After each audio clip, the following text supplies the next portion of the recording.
Welcome to the EW podcast. My name is Eric White. In this episode, I speak with Mikey Lion. Mikey is a DJ, label boss, and co-founder of Desert Hearts Festival and record label. The importance of Desert Hearts in my own life and overcoming depression can't be overstated. So this conversation in particular was very meaningful to me.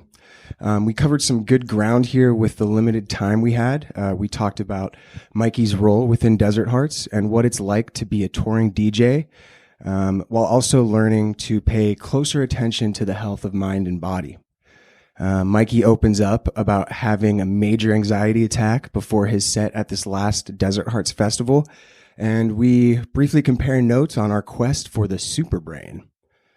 I really enjoyed this conversation. However, my amateurism at podcasting shows here. A little unfamiliarity with my equipment leads to some issues with the sound that can be heard throughout. And I just wanted to note that here and note that I will try better next time.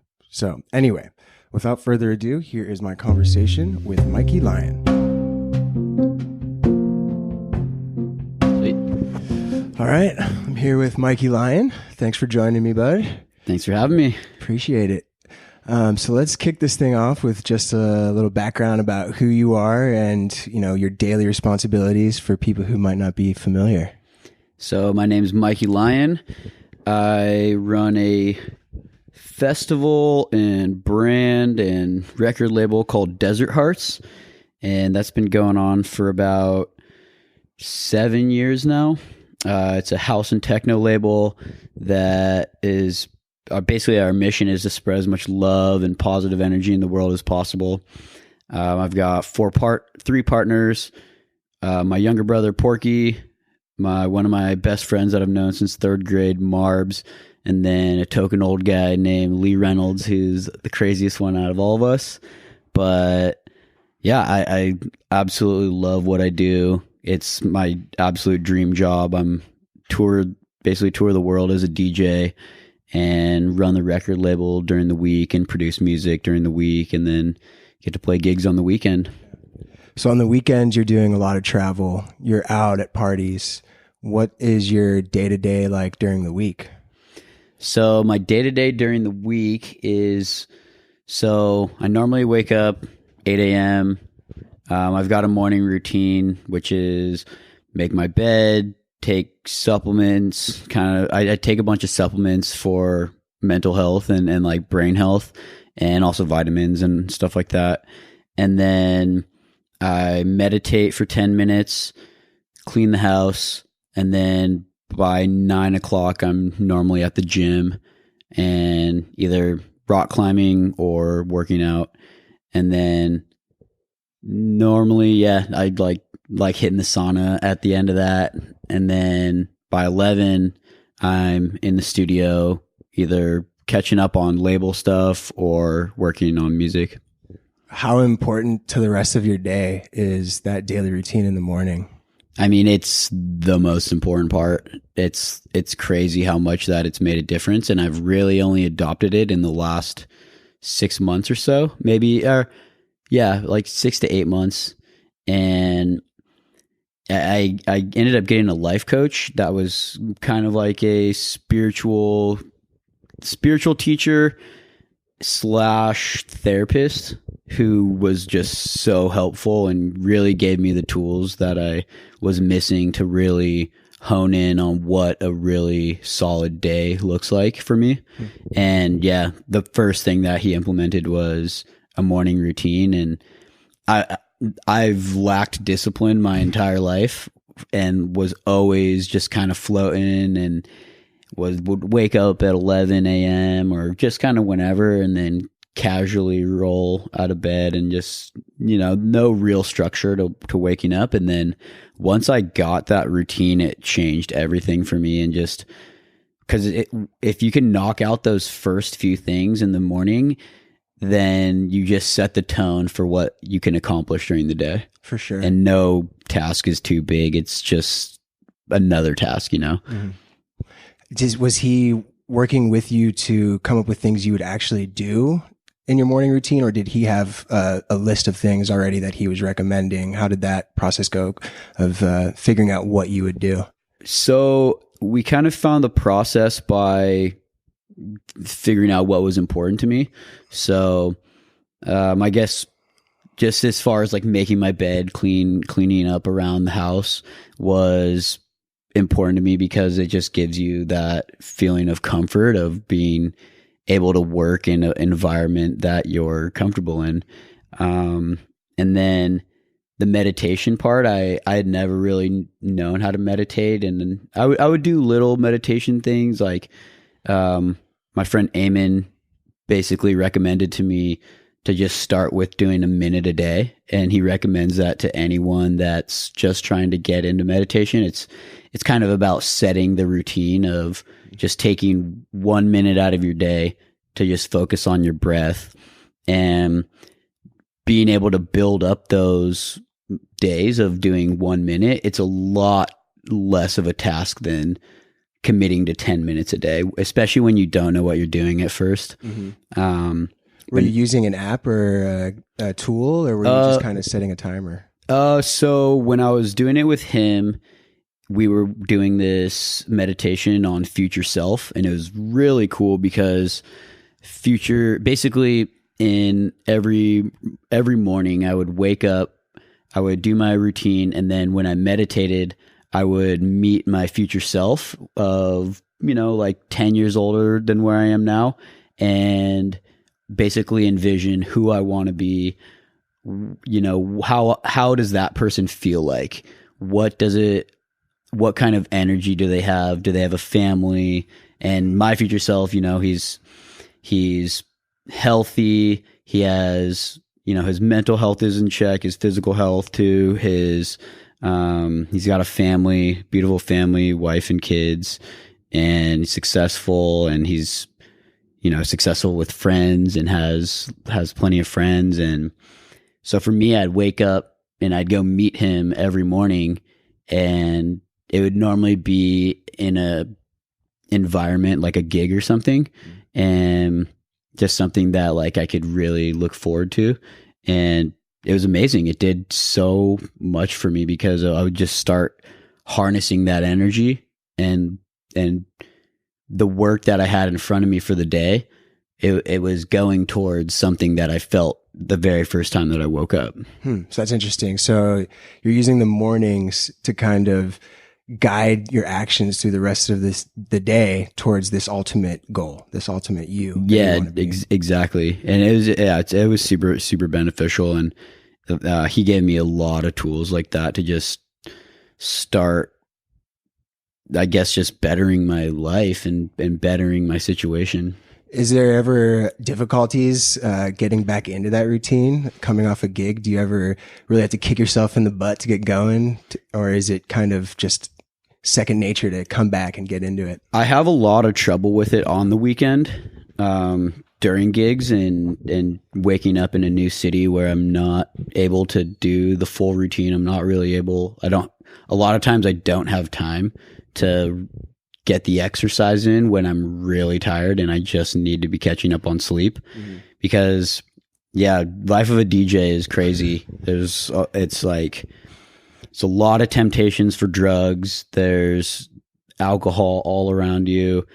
It's sometimes the hours are from midnight till 6 a.m. and then you've got a flight at 9 a.m. or 10 a.m. And so sometimes it's worse. Sometimes it's easier to go straight from the gig to the airport than go to the hotel and sleep for an hour or two and then wake up super groggy and just, and then, if you're not taking care of yourself and eating right on the road, then the next thing you know, you're sick again and it's fucked. It's really hard. It's a really challenging lifestyle.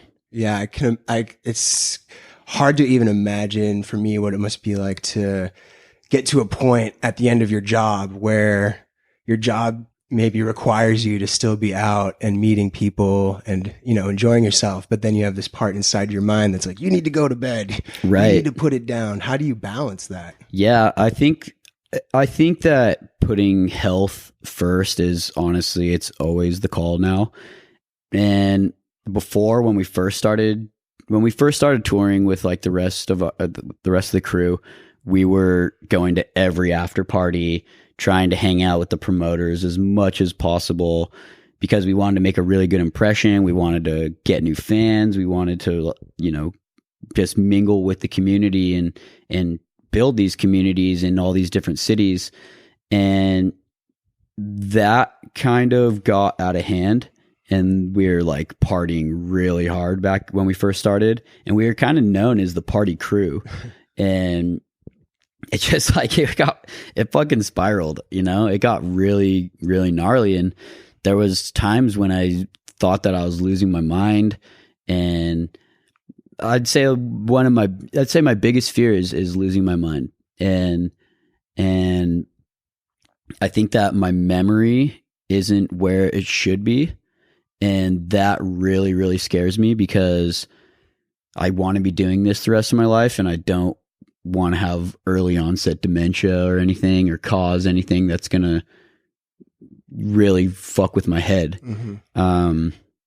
So that's like my biggest fear. And so that was kind of like the kick in the ass that I needed to really get my health in check because I don't know. And also just like there's different ways to frame your state of mind because if I say I have a bad memory, then I'm already putting a limitation on where my memory can go. Mm-hmm. And I'm not going to have a good memory if I just say that I have a bad memory because I'm just fucking myself from the beginning. And that's what I used to do a lot. So when I really started looking into how to better my memory, that was like rule number one. Where did you find that out? This guy named Jim Quick. Yeah, he has a mental health podcast that's mostly focused on training your brain for just like hyper training your brain.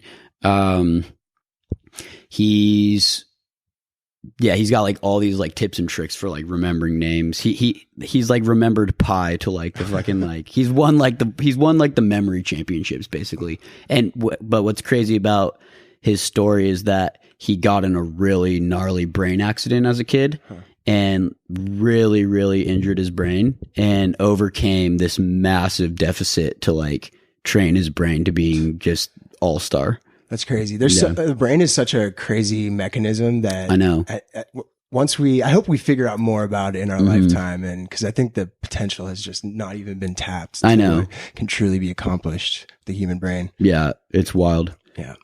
So how like branching off from the city parties, you have the festival as well, which is kind of the heart and soul of Desert Hearts. And that is a high energy, nonstop affair. Yeah. Yeah. Speaking from experience. It's like the best party in the world for sure. Yeah. It's incredible. But it's also boundary pushing. You're pushing yourself to a limit for sure. Right. What is it like being the face of that party and simultaneously looking out for yourself, in that environment? What is that like to be kind of pulled both ways at the festival? And it's pretty crazy. And it's something that I've really had to grow into because in the beginning, it was definitely masked with a lot of partying and a lot of like the feeling that I can't say no to someone who's like wants to party with me, or because when I'm out there, me and my partners were the face of the party. And I think at first it was just like we would take on the entire thing and put the whole thing on our shoulders. And we learned eventually that was not sustainable. It would really, really fuck with our physical and mental health. And yeah, it became too much.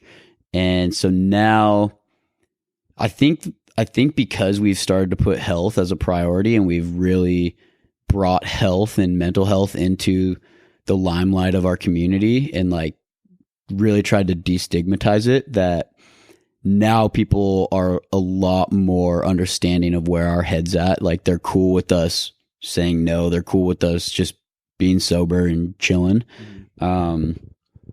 But yeah, man, the first couple fucking parties were like, we were just getting so turnt. Does anxiety just ever overwhelm you at the affairs, or have you gotten it so dialed now where you can anticipate it and avoid it? I mean, I wish I could say that it's so dialed, but I mean, it seems like there's always certain challenges that really can rile you up. Yeah. And the last couple Desert Hearts, this last one in particular was really, really hard and really hard on me. And but the ones before that were like a breeze, you know, they were a piece of cake. So it was like, we were almost getting too comfortable. Yeah. And then the universe was like, fucking curveball coming your way, multiple curveballs coming your way. And then, yeah, I don't know. I think I had suppressed a lot of my anxiety leading up to it. And then on Saturday of this festival, I like basically had a panic attack that lasted like most of the day before my set. Saturday, I was gonna say Saturday is when you're playing. Yeah. And like I was just locked in my RV. So before your set, you're just racked with anxiety. Yeah. You can't even leave your RV. Yeah, it was horrible. And did you have doubts about whether or not you'd play at that point? Or yeah. I mean, it was like there were like thoughts in my head that were like, okay, how can I get out of playing right now? Because I just can't go outside. I can't be in that party. I don't want to bring down the vibe. And I mean, playing is almost always what makes me feel better. Mm-hmm. But when you're in that state of mind, you can't see it. You know, it's kind of like depression. Yeah. Like you can't see the light at the end of the tunnel sometimes. And it's really hard to pull yourself out. And yeah, I mean, I don't really have that much anxiety in life. So when I do, it's like crippling. Mm-hmm. And I haven't quite learned the tools to really deal with it yet. Yeah. What did you do then? I basically just ate shit for like 8 hours. I was like, tried to psych myself up before my gig. I was like super bumming because I was missing all my friends' sets. Were you just alone in your RV? Pretty much, yeah. What ultimately got you out of your RV? Had to go play. Yeah, just the duty, the call of duty. Yeah, the call of duty. I had to go play, and I like went out there. I played one of my favorite sets that I've ever played, and was like instantly better. At what point does it click? Does it go from anxiety to owning the moment? You just have to play your first track. Yeah, yeah. It's like I get some butterflies sometimes before really big gigs. Yeah, and this one I had like unrelated butterflies. It was like some other shit that was going on that like was fucking me up. Mm-hmm. But then I went out there and like as soon as I played the first track, I was like, oh, okay, I'm like playing and I'm on my home court, you know, playing for all of our community that we've built, and it's like easily my favorite place to play ever. So it's like, okay, I'm home, I can fucking do this, and then it's just like, oh, and it felt so good to just have all the anxiety wash away. I wonder how much the vibe of the other people has to do with lifting you out of that versus just feeling comfortable behind the decks. Yeah. Know? Yeah. I mean, it's out there. You can cut the vibe with a knife. It's so thick. It's honestly the most love-filled party on the planet. Yeah. It's insane. I'm so grateful and so proud of what we've built and how far it's come in the last 7 years. Cause it's literally all we're trying to do is spread as much love and positive energy as possible while trying to teach that message to as many people as far and wide, you know? And still learning yourselves. Yeah. And still learning and having a career because of it. Mm-hmm. So it's like, it's my absolute dream job. It's just fucking stressful sometimes. Are there ever moments where you go into your RV in life and you just don't want to come out and you shy away from, everything, all the responsibility that you've created for yourself with this life? Or is it just full on steam right now? What's crazy is that it's just unrelenting and it just never stops.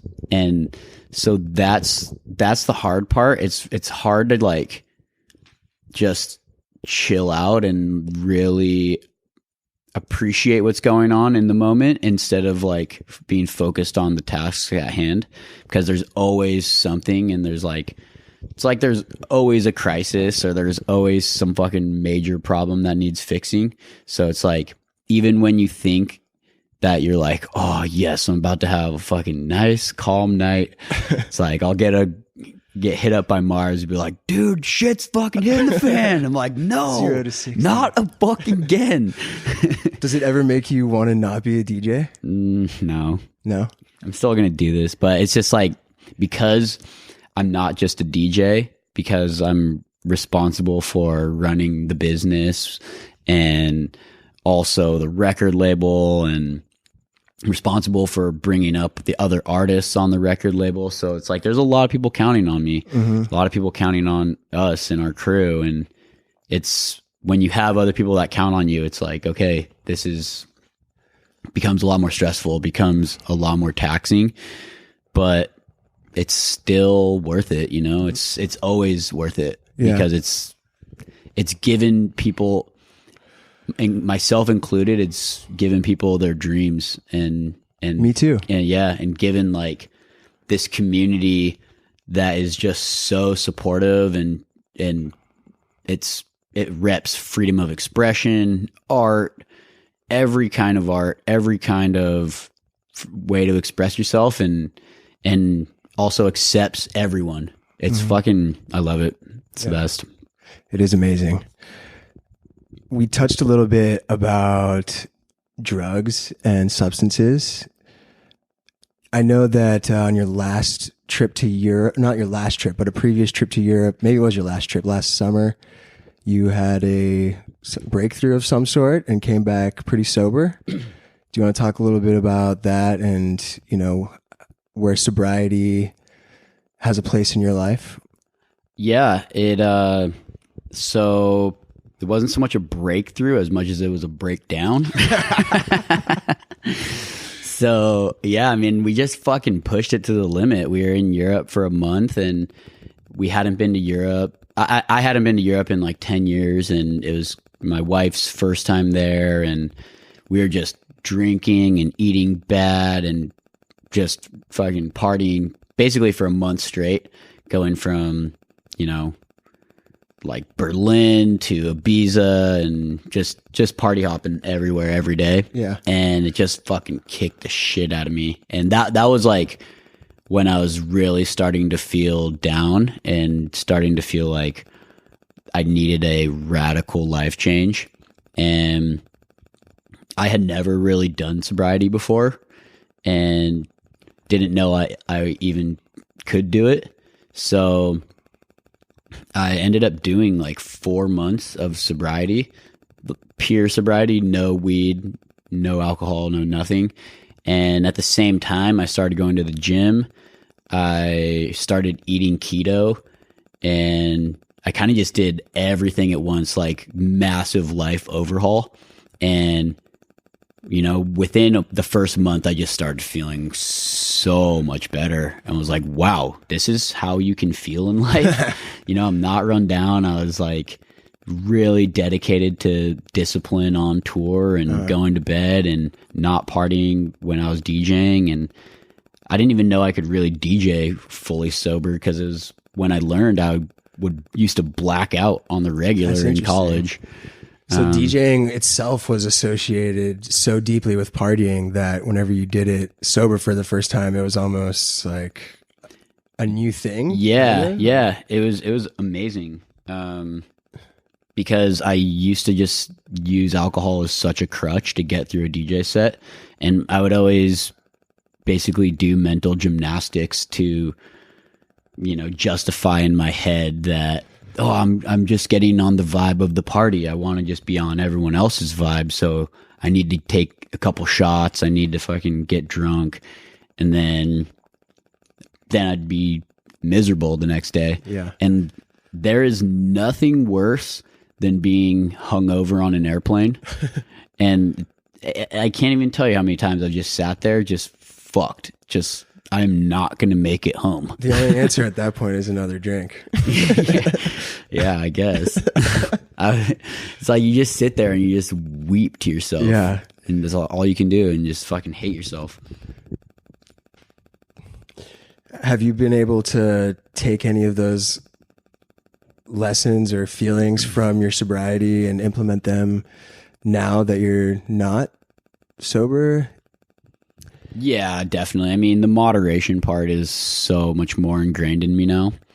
I'm still trying to learn moderation when it comes to food and other parts of my life, because for me, I'm like an all or nothing kind of person. So it was really easy for me to eat keto, and I lost like 30 pounds during that time, and with no drinking and no anything. But then, like, as soon as I started eating rice or carbs again, it was like, then I would just be like, oh, well, then, like, I'll just might as well have a beer with this. Also, might as well have 5 beers, and like, and so it's like, it's really, really, I'm still trying to figure that out. And that's like kind of where my head's at right now, is like focusing on moderation and trying to learn it, trying to really grasp it, because I don't think that all or nothing is really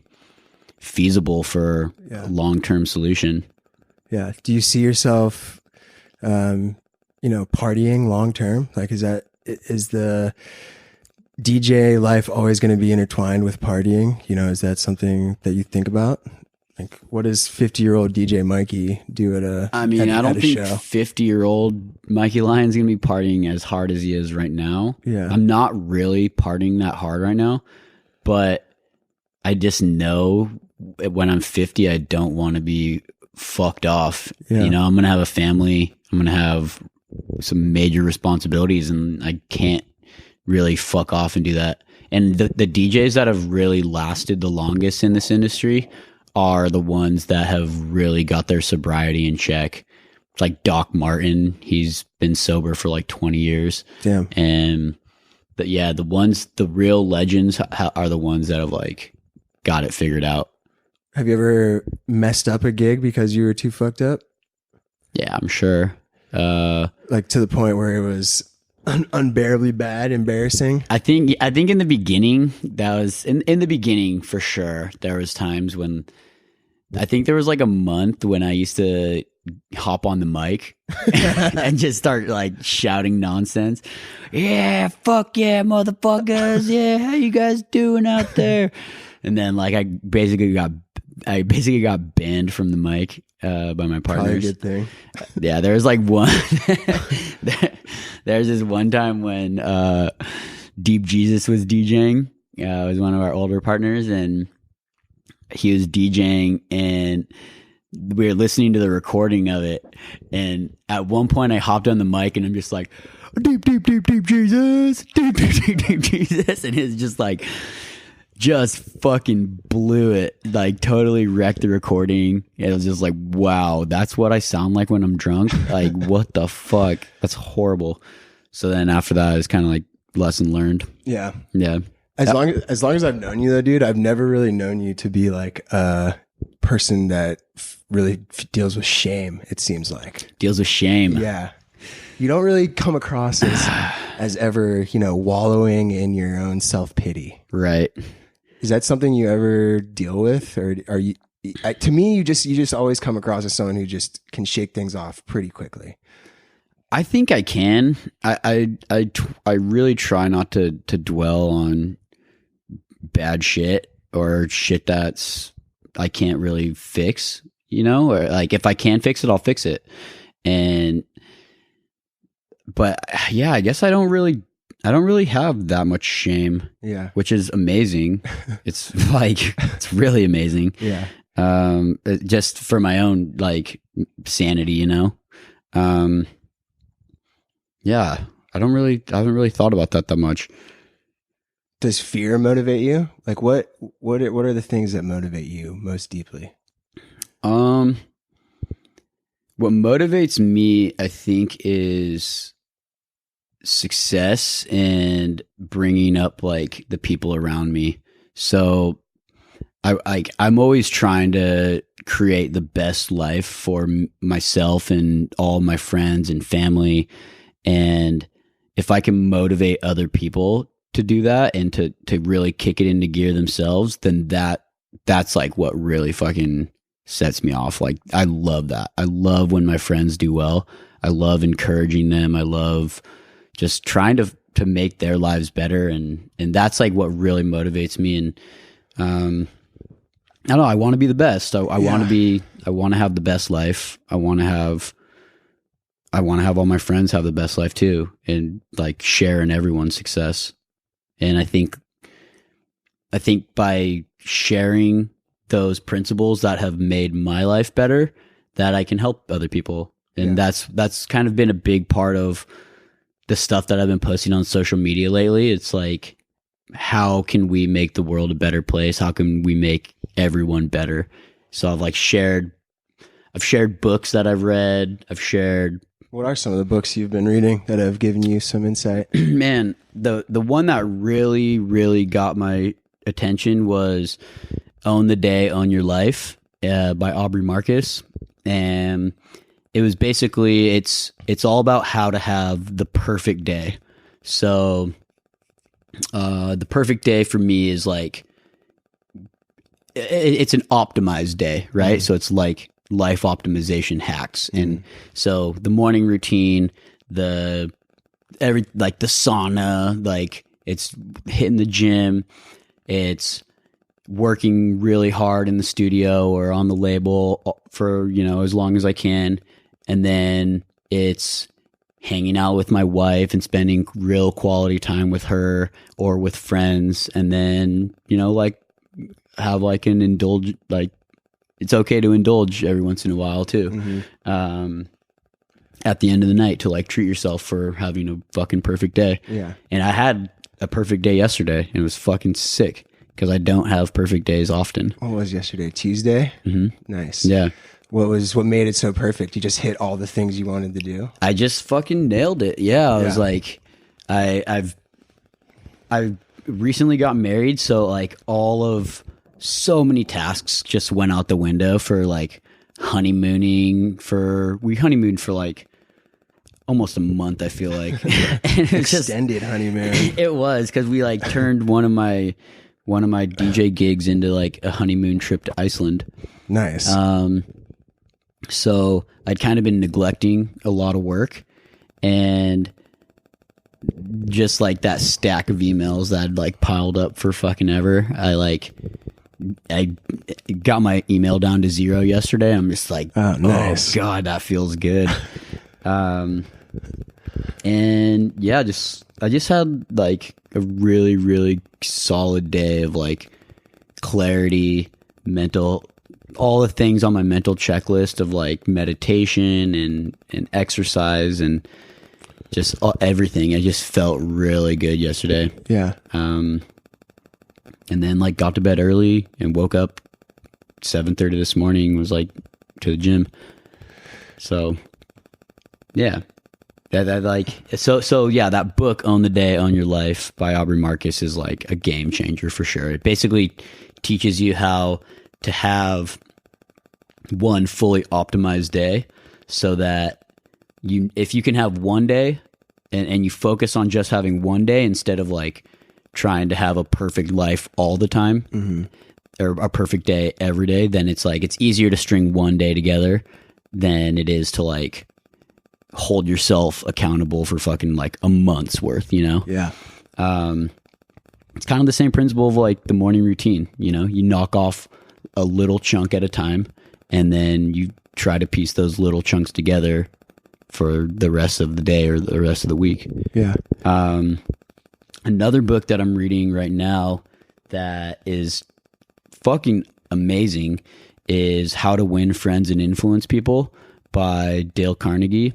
And it sounds really manipulative, and it sounds like a book that's like how to like trick people and stuff, but it's not what it is at all, because it all comes from a really altruistic background where basically the principles of the book are how to treat people well and how to treat everyone that you meet with kindness and compassion, and to see where they're coming from, and then also to level up your relationships. So it's like the people, and what's also really cool is that it was written in like 1930. Oh, wow. Yeah, so like all of the examples are like Teddy Roosevelt or like fucking like the Rockefellers or some shit, but like all of those real massive industry leaders they weren't the most qualified, they were just the most talented when it came to handling people.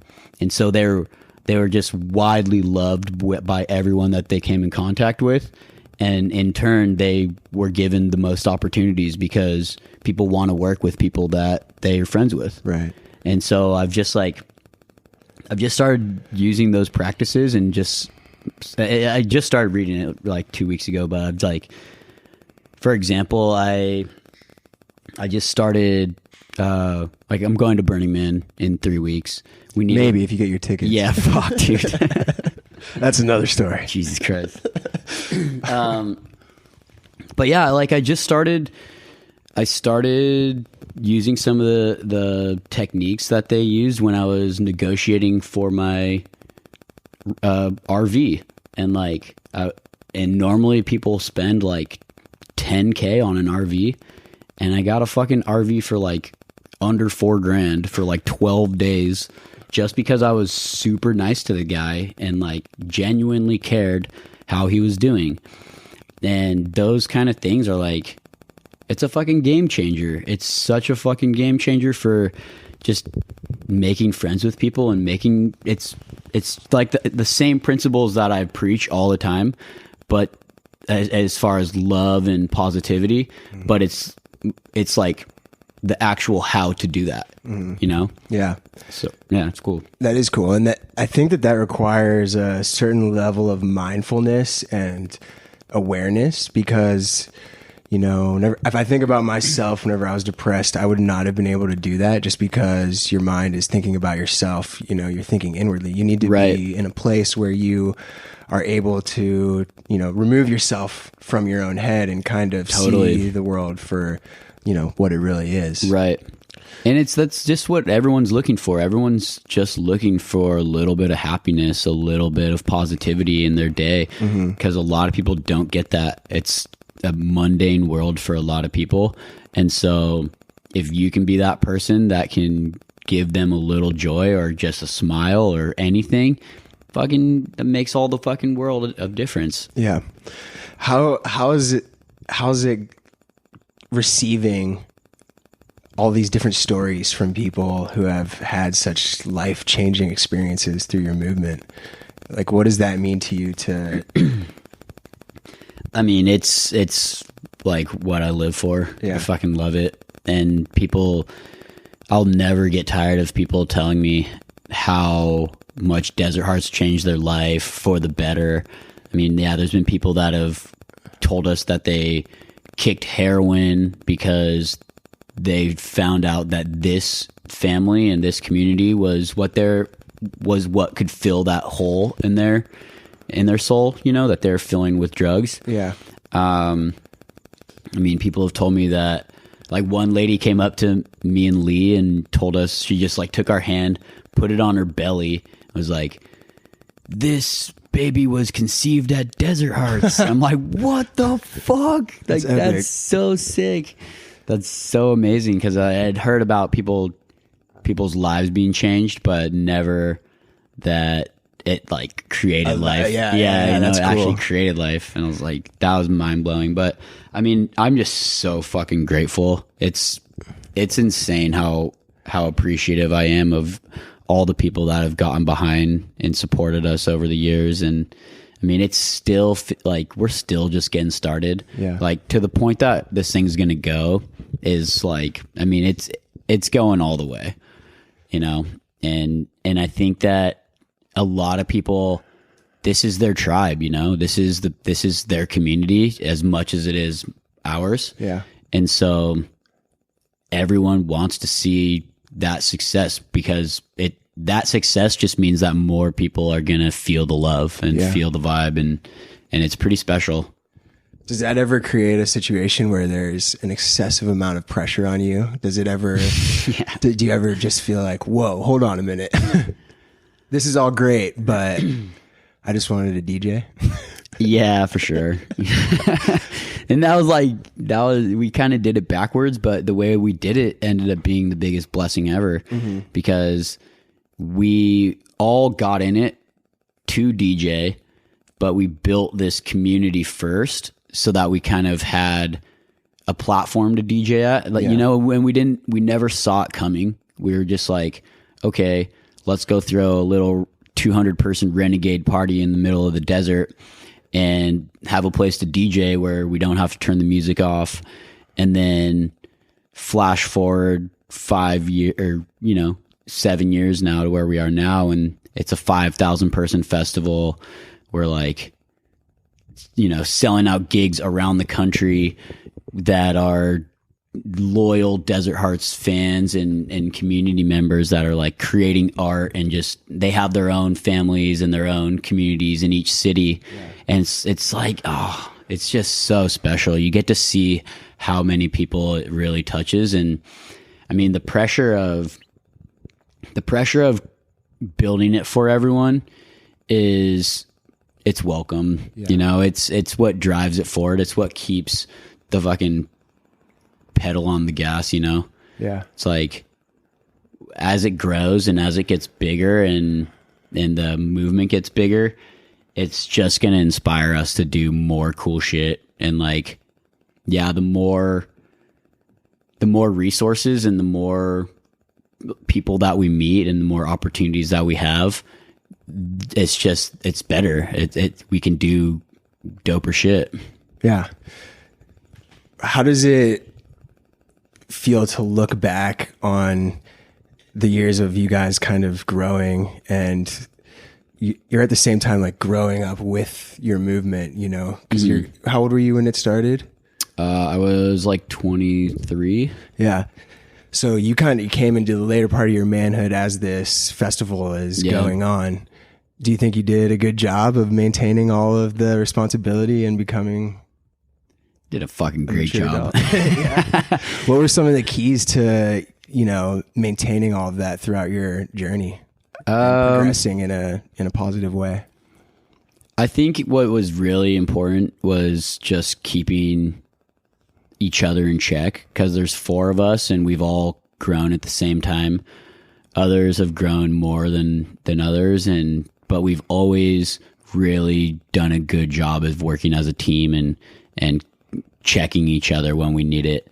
So I've also got just an incredible support system of friends and family that will not hold back on me if I'm getting out of line. And that's the standard that I keep all my friends to. It's like, I'll always be the first one to say something. And if you're fucking up, and cause that's what's important to me. It's important to me that other people hold me accountable. Mm-hmm. So I want to hold them accountable as well. Is it ever devastating to your core to hear that you've been failing, or is this another situation where you don't tend to wallow in your shame and you kind of just take it as advice? Yeah, I don't ever feel shame about failing so much because, and to me, I think the very best thing is transparency between myself and my team and the community. And the failures are what make you stronger. And the more you fail, like, it just means that you're trying hard. Mm-hmm. It means you're going for it. And it's not that it's like, you shouldn't have failure or you shouldn't have shame in failure because it's not something that I really believe in. It's like, it sucks, but it's like, it's not anything to be ashamed about. Yeah. You know? And I think things can suck, but like, yeah, you shouldn't really feel so much shame. I think it's just it's like the human experience, you know, and you can't beat yourself up for everything. So try not to beat yourself up for anything.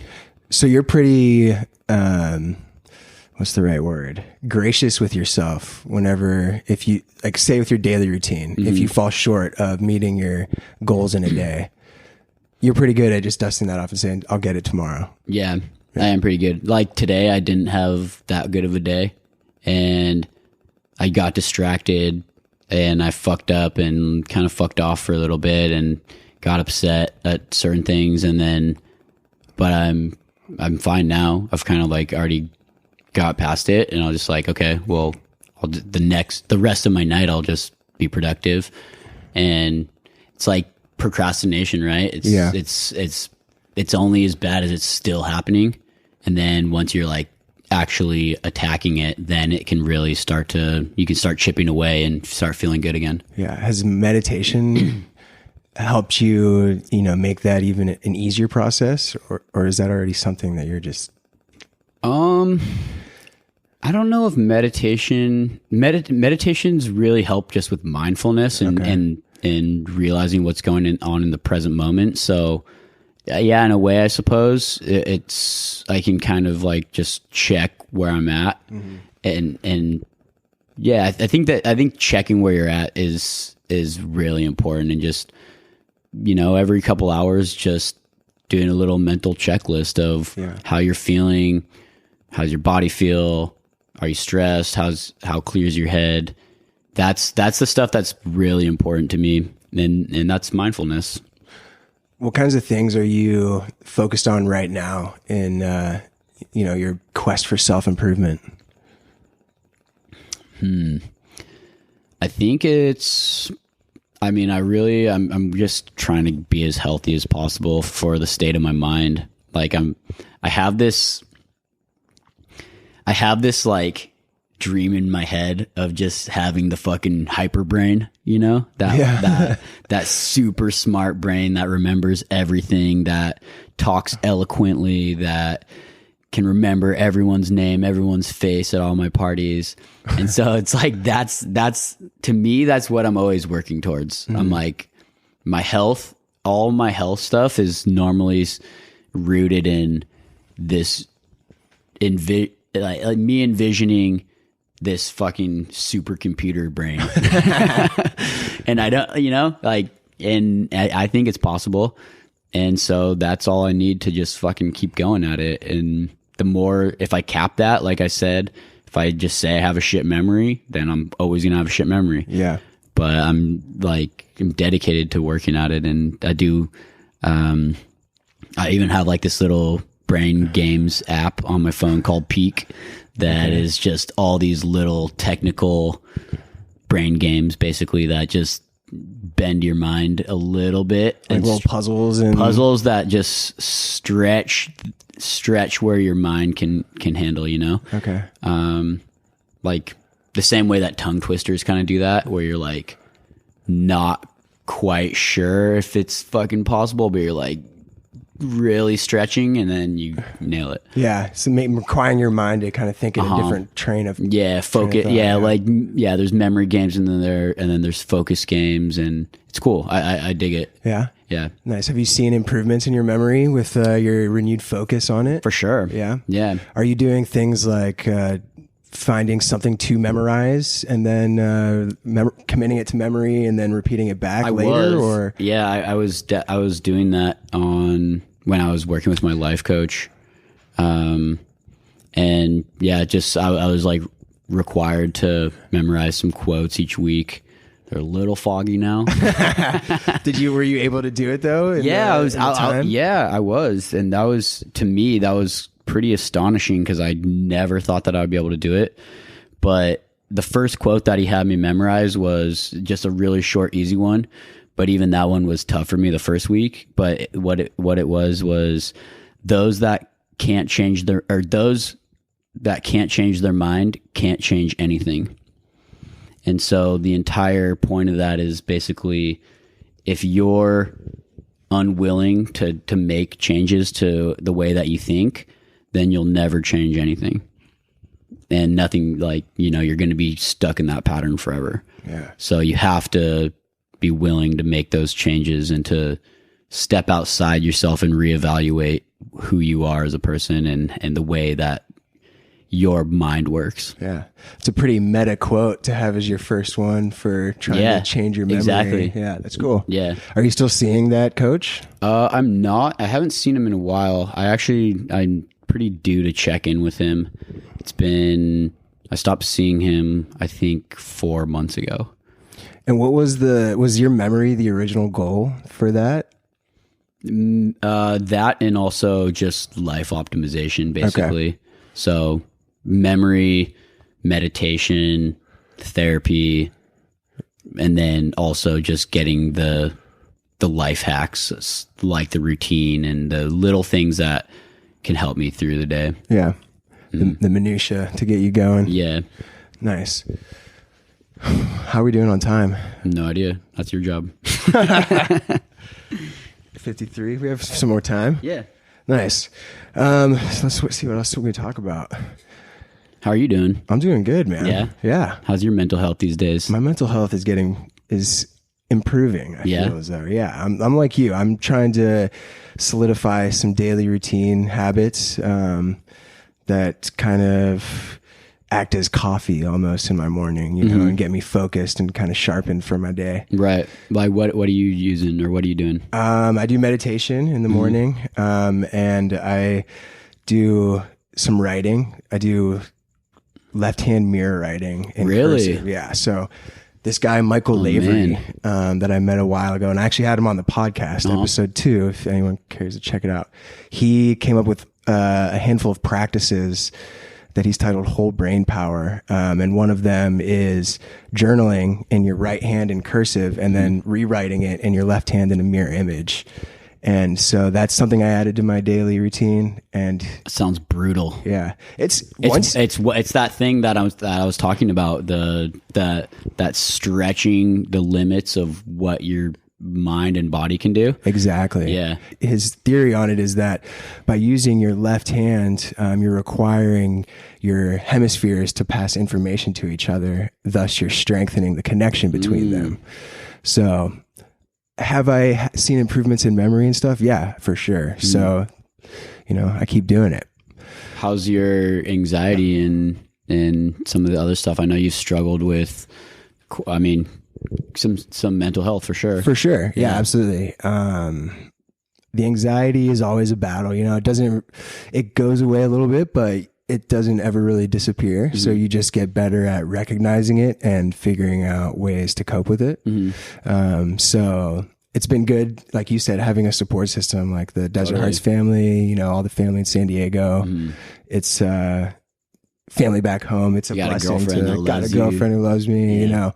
So I think that's been a key for me in maintaining and improving is just, you know, having people around you who want the best for you. Totally. And, you know, because we're all reflections. We see, you know, ourselves in each other, and, you know. Vibe attracts tribe. Yeah, totally. So, yeah, I'm doing good, man. I mean, like I said, it's just a constant battle for improvement. You know? Right. And I think that's one of the most important parts of growing up is that yearning to better yourself and to better not only your situation, but it's constantly learning and just trying to accumulate as much knowledge and positive energy around you. And I think that's like the fucking secret of life. You know, it's how can you make the world a better place for everyone else in it? And if everyone was on that train, then we would be in a fucking sick world. Yeah. And yeah, I think that's kind of like a really big takeaway of all the learning that I've had over the last 7 years of doing Desert Hearts. Yeah. I agree. Yeah, the more you put in, the more you get out. I agree. And I'm also trying to get to the super brain level. Yeah. Yeah, dude. Super brain level would be tight. Yeah, I know, man. I know. I have dreams about it. Man, I'm super happy for you because I always look at you as kind of a younger brother. Yeah. And your son. Yeah, you're yeah, not my younger brother. My son. Yeah, you're my son. I brought you into the crew. I'll take you out. Yeah, man. Dude. I appreciate that, Mikey. Yeah, for sure. Totally, man. I'm stoked. I'm really happy you're doing this podcast on mental health too, because it's really important. And it's so amazing that 2019, that mental health is starting to finally be talked about and destigmatized. I know. I mean, it was one of those things. I mean, fucking even go back a decade or two and you tell someone that you're going to a therapist, they're like, "Ooh, when are you going to the loony bin?" Yeah. You know, it's like, it was totally fucked. Well, I think we had some really big losses that really surprised people. That's true. Anthony Bourdain. Yeah. Mac Miller. Robin Williams. Yeah. Yeah. Robin Williams was a big one. And yeah, I think you had like athletes coming out, celebrities coming out, right? You know, following all of these deaths and saying, right.